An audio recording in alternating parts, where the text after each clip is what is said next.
ഇതോടൊപ്പം ഷിരൂരിലെ മണ്ണിടിച്ചിലിൽപ്പെട്ട് ആ ലോറിയിൽ അപകടം സംഭവിച്ച് മരണപ്പെട്ട കോഴിക്കോട്ടെ അർജുന്റെ കുടുംബത്തിന് 7 ലക്ഷം രൂപ നൽകുന്നതിനും മന്ത്രിസഭാ യോഗം തീരുമാനിച്ചിട്ടുണ്ട്.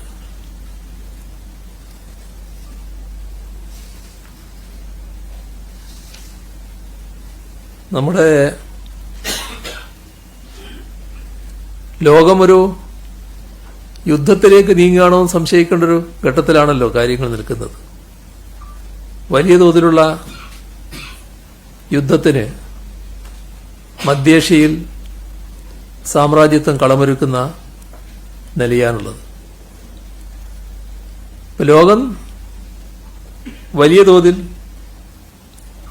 ഇതിൽ നിന്ന് പിൻവാങ്ങണമെന്ന് ഇസ്രയേലിനോടും മറ്റും ആവശ്യപ്പെടുന്നുണ്ടെങ്കിലും അമേരിക്കയും നേറ്റോ സഖ്യകക്ഷികളും പാലസ്തീനിൽ ഇസ്രയേൽ നടത്തുന്ന ആക്രമണത്തിനും മനുഷ്യക്കുരുതിക്കും വലിയ പിന്തുണയാണ് നൽകി വരുന്നത്. ഇവിടെ ഇത്തരമൊരു ഘട്ടത്തിൽ നമ്മൾ കാണേണ്ടത് സംഘർഷ മേഖലയിൽ ജീവിക്കുന്ന പ്രവാസി മലയാളികളുണ്ട്. നമ്മുടെ രാജ്യത്തിന്റെ വിദേശകാര്യ മന്ത്രാലയത്തിന്റെയും നോർക്ക റൂട്ട്സിന്റെയും ജാഗ്രതാ നിർദ്ദേശങ്ങൾ ശ്രദ്ധിക്കുകയും പാലിക്കുകയും ചെയ്യണമെന്നാണ്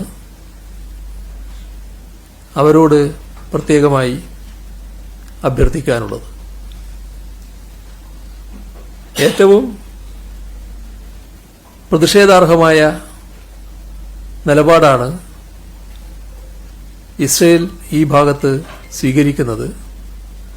ലോക പൊതുജനാഭിപ്രായം അംഗീകരിക്കാൻ തയ്യാറല്ല.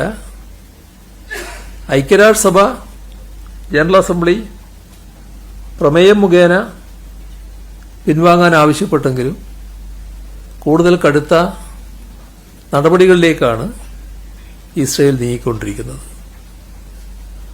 ഇതാണ് പൊതുവെ പറയാനുള്ള കാര്യങ്ങൾ.